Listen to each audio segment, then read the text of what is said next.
ಮಲ್ಲಿಕಾರ್ಜುನ್ ಖರ್ಗೆ ನಾನು ಬರ್ತೀನಿ ಅಂತ ಕೂತಿದ್ದಾರೆ. ಇದು 3 ಬಾಗ್ಲಲ್ಲಿ 10 ಬಾಗ್ಲಾಗಿ ಕೂತಿದೆ ಕಾಂಗ್ರೆಸ್ನ ಜನ. ಇವತ್ತು ಎಲೆಕ್ಷನ್ಗೆ ಹೋದ್ರು 150 ಸೀಟ್ BJP ಬರುತ್ತೆ. ಭ್ರಮೇಲಿದ್ದಾರೆ. ಅವ್ರು ಮುಸ್ರಿ ನೋಡ್ಕೊಂತೇಳಿ ಕನ್ನಡಿಲಿ ಹೋಗಿ ಅವ್ರ ಯೋಗ್ಯತೆ ಗೊತ್ತಾಗುತ್ತೆ. ಸುಮ್ಮನೆ ಸಮಾವೇಶ, ಸಾಧನೆ ಸಮಾವೇಶ. ಏನು ಸಾಧನೆ ಮಾಡಿದ್ದಾರೆ ಅಂತ ಸಮಾವೇಶ ಮಾಡ್ತಾರೆ ರೀ. 5 ರೂಪಾಯಿ ಹಣ ಕೊಟ್ಟಿಲ್ಲ, 1 ರೂಪಾಯಿ ಕೆಲಸ ಆಗಿಲ್ಲ, ಕ್ಷೇತ್ರಕ್ಕೆ ಮುಖ ಇಟ್ಕೊಂಡು ತಿರ್ಗಕ್ಕಾಗ್ತಿಲ್ಲ ನಾವೆಲ್ಲ. ಇಂಥ ದರಿದ್ರ ಸರ್ಕಾರ ನನ್ನ ಜೀವನದಲ್ಲೂ ನೋಡಿರಲಿಲ್ಲ. ಇಲ್ರಿ, ಶಾಸಕರನ್ನ ಅಂದರೆ ಸಿದ್ದರಾಮಯ್ಯನವರು ಶಾಸಕರನ್ನ ಕರೆದವ್ರೆ. ಬರೀ ಕಾಂಗ್ರೆಸ್ನವರೇ ಕರ್ನಾಟಕವನ್ನು ಆಳ್ತಾ ಇರೋ ಥರ ಕರೆದವ್ರೆ. ಎಲ್ಲ ಶಾಸಕರನ್ನು ಕರಿಬೇಕಾಯಿತು. ಏನು ಬರೀ ಕಾಂಗ್ರೆಸ್ನವ್ರನ್ನೇ ಕರೆದಿರೋದು? ಕರ್ನಾಟಕ ಸಮಗ್ರ ಅಭಿವೃದ್ಧಿ ಆಗಬೇಕು ಅಂತ ಹೇಳಿದ್ರೆ ಎಲ್ಲ ಶಾಸಕರನ್ನು ಕರೆದು ಅನುದಾನ ಕೊಡೋದ್ರ ಬಗ್ಗೆ ಮಾತಾಡಬೇಕಾಯಿತು.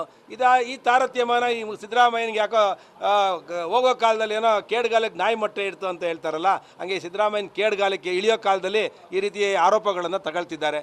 50 ಕೋಟಿ ರೂಪಾಯಿ ಎಲ್ರಿಗೂ ಕೊಡ್ತೀವಿ ಅಂತ ಹೇಳಿದ್ದಾರೆ. ಅದರಲ್ಲೂ ತಾರತಮ್ಯ ಮಾಡ್ತು ಅಂದರೆ ಅಸೆಂಬ್ಲಿಲಂತೂ ನಾವಂತೂ ನಮ್ಮ ಅಶೋಕ್ ಅವ್ರಿಗೆ ಹೇಳಿದ್ದೇವೆ, ಈ ಸಲ ಅಸೆಂಬ್ಲಿ ನಡೆಯೋಕ್ಕೆ ಬಿಡಬಾರ್ದು.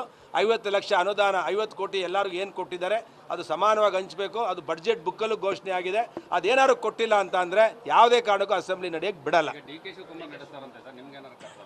ಏನು ಕಾಂಗ್ರೆಸ್ಸೇ ಸತ್ತೋಗಿದೆ ಅಂತ ಹೇಳಿದ್ನಲ್ರಿ.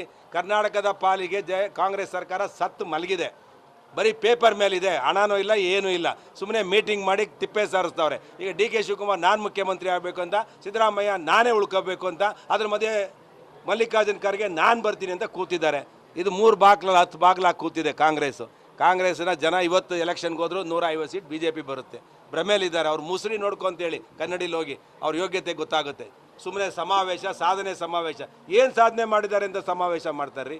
5 ರೂಪಾಯಿ ಹಣ ಕೊಟ್ಟಿಲ್ಲ, 1 ರೂಪಾಯಿ ಕೆಲಸ ಆಗಿಲ್ಲ, ಕ್ಷೇತ್ರಕ್ಕೆ ಮುಖ ಇಟ್ಕೊಂಡು ತಿರ್ಗಕ್ಕಾಗ್ತಿಲ್ಲ ನಾವೆಲ್ಲ. ಇಂಥ ದರಿದ್ರ ಸರ್ಕಾರ ನನ್ನ ಜೀವನದಲ್ಲೂ ನೋಡಿರಲಿಲ್ಲ.